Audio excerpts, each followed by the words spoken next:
Hello and welcome to the Musicians Map podcast. I'm Kane Power. I'd planned to record this podcast later this evening when the farm I'm currently staying on is asleep, but I've decided to do it during the day as that's just where I'm at right now. So apologies if you hear noises and birds or cats or dogs running around being idiots. Although none of those things are really awful now, are they? And for those of you watching on YouTube, thank you very much. And I've left the curtains open behind me, even though it's a light source, but you can see outside, so it's nice. Anyway, before we begin, I want to make sure you've all picked up your copy of the Musicians Map ebook. You can get it at musiciansmap.org, and you can now get it on Amazon. Or if you're more audiobook inclined, then the audiobook version is available on the Musicians Map site and on Audible. It's not one of these tiny ebooks that you get with a few fancy graphics and empty promises. The Musicians Map book is an in-depth resource about many aspects of learning music and the music industry. It's real-life, experience-based advice and will definitely be useful to you no matter what stage you're at or what your goals are. Also, I've opened applications for my one-on-one artist development sessions, so if you're struggling or lost or just want to get some clarity and direction, and the Musicians Map book isn't enough, head to musiciansmap.org/development to fill out an application form for a session with me. They're intense and enlightening and will give you a whole new focus. Outside of the sessions, when I'm talking to people via email or on Reddit or Quora, I can't count how many times I've heard questions like, how do I promote my music? How do I get my music out there? What's the best way to get listeners? How do I grow my audience? How do I make my music viral? How do I get on a playlist? You get the point. These questions all stem from the desire to spread our music, gain attention, and build a career. They're totally normal, and I've asked them myself many times in the past. But at the root of these questions is a problem everyone who's asking them is overlooking, and that no one's willing to change. So, this week, I want to address the problem that plagues independent musicians and is the main reason why your music isn't being heard by as many people as you would like. It's why promotion is hard and why your music isn't spreading. It's the lack of a loyal following.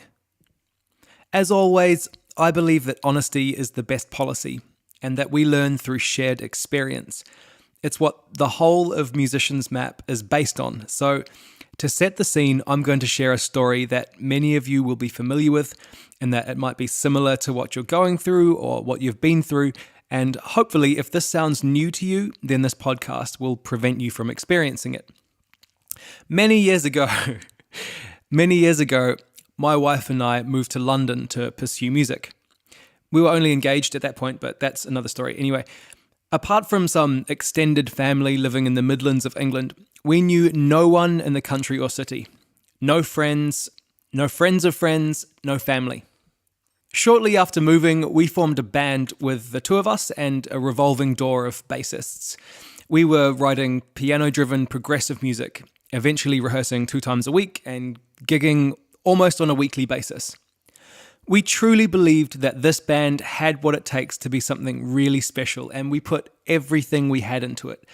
All our time, energy, and money, we sacrificed everything, recording and touring off our own backs, really putting in the hard yards, and eventually burning ourselves out.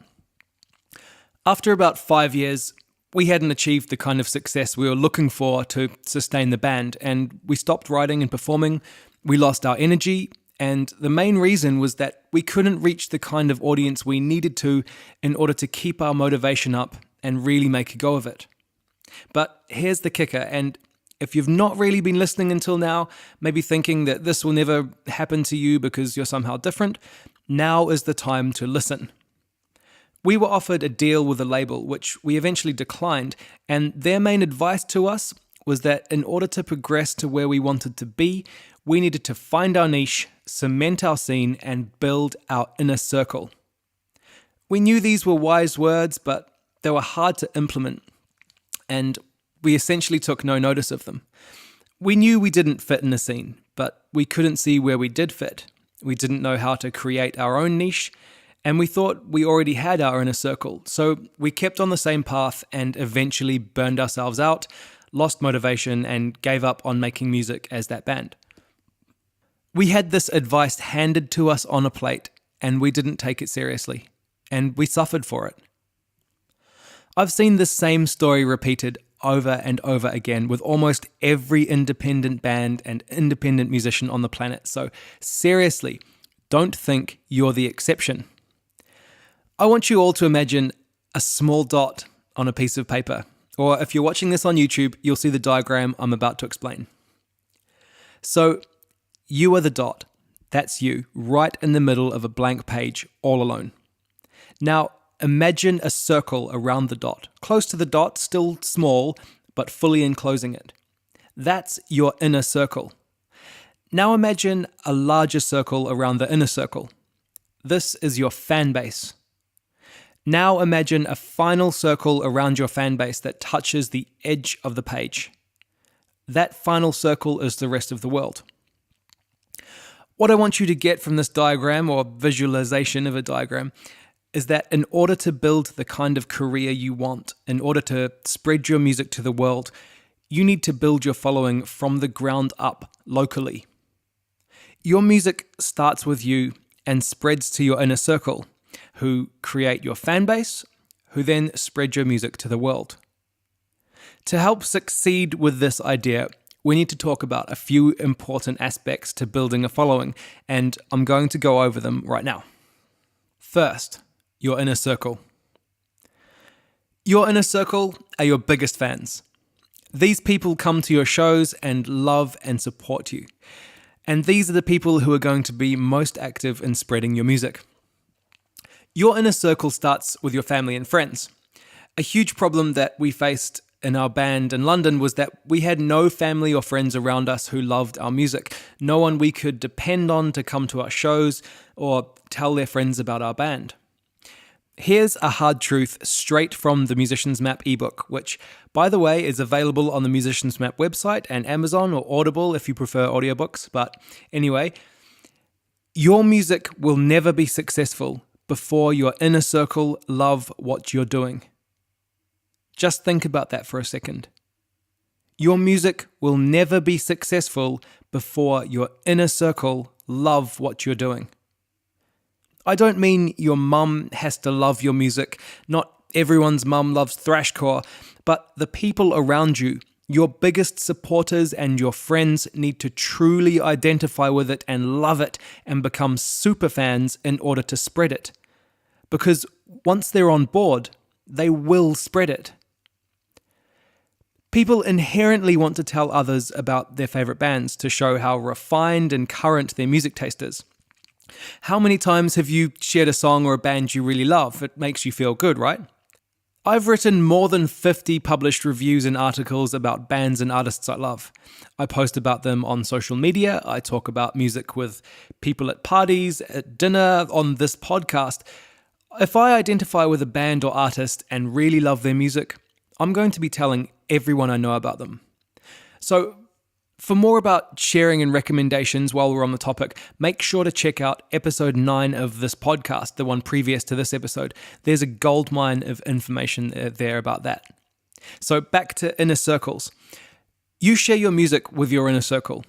Your inner circle tells their respective inner circles, who then become your fan base. And your fan base are who will spread your music to the world, as we said. So get your friends and family excited and involved. Get everyone on board and watch your inner circle and your fan base grow. But what if they don't want to come on board? What if they don't like what you're doing? Well, you need to find out why. Either your music isn't very good and you need to practice more and work harder, or they're the wrong audience for your music. But hear this, if your friends aren't the right audience for your music, then who is?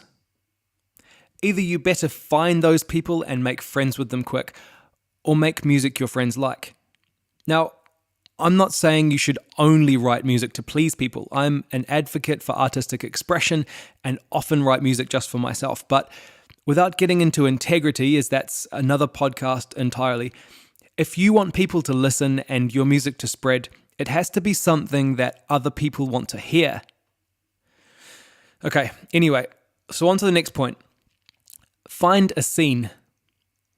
A scene is a local community of bands and their audience, generally centered around a specific genre of music.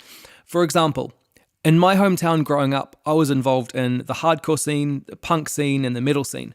But we also had fairly strong indie scene and a hip-hop scene.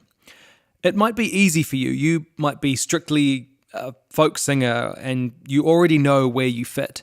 You might have grown up in a scene. Your friends might be in a scene. If that's the case, then brilliant.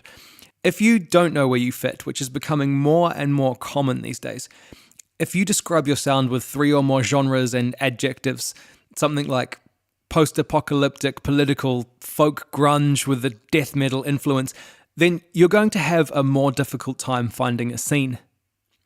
That description actually sounds awesome. New band idea. You heard it here first, so don't steal it. Unless you want to join it, in which case send me an email, kane@musiciansmap.org, and suggest our band name. Anyway, scenes. Look around your city or town for other people that like the same sort of music you do. If there's no one, if you live in a small town or in the country, for example, then you'll need to seek out your scene in the nearest big city. The most important thing is that you do find one and become a part of it. A scene is almost a ready-made fan base. You still need to be good to be successful, obviously, but your scene is full of people ready and willing to hear your music and support you. Not only does it mean you have a willing audience, but you make connections with other bands in the scene, bands that put on shows together, bands that become touring partners, bands that share equipment, and bands that become your friends. I've known terrible bands that become the biggest act in their local scene just because they were around longer than everyone else. The people in the scene became their friends, buy their albums, and go to their shows. New bands, new to the scene, ask them to headline their shows, and everyone supports each other because everyone identifies with the common ideals, trends, aspects, and music of that scene. This is another reason why my London band I talked about before wasn't as successful as we would have liked. We just couldn't find a scene. Piano-driven progressive pop with metal and post-rock influences just doesn't fit easily anywhere. We were playing shows with indie bands and metal bands and cabaret bands, trying to create our own scene from scratch, even in a city as big as London. What made this even more difficult is the fact that we didn't know our niche. So, the next essential part of building your following is finding a niche. Right. Niche can be tricky as it takes some self-reflection, but it's so important, honestly. Let's say you're in a rock band. Cool. Releasing music under the rock genre is not only extremely general, but you're throwing your music into the same pool as bands like the Foo Fighters, Green Day, Muse, Pearl Jam, as well as every other rock band on the planet. Here's an analogy for you, and I'm really proud of this because I just came up with it today, so be gentle. I want you to imagine the world as an ocean, and 90% of the fish in the ocean are the mainstream music audience who like genres like rock, pop, and R&B. You're a fisherman or fisherwoman. Most fishermen cast a line and hook from the shore, hoping to get a few bites, but aren't often very successful, and they're probably just doing it for fun anyway. Fishermen who take fishing more seriously get a boat, and they go further out to sea, where there are more fish, and they might catch a fish or two. The Foo Fighters are the giant commercial fishing trawler, depleting fish stocks all over the world, leaving a few scraps for the fishermen on boats, but not enough for them to make a living. But that doesn't affect a select group of successful fishermen. The successful independent fisherman knows where to fish at what time of day. They know the type of fishing rod they need, and they know the best kind of bait to use. They fish in the spots the Foo Fighters fishing trawler can't reach, and they catch the remaining 10% of fish in the ocean, which is more than enough to make a living from. These fishermen have found their niche, and they use it to their advantage.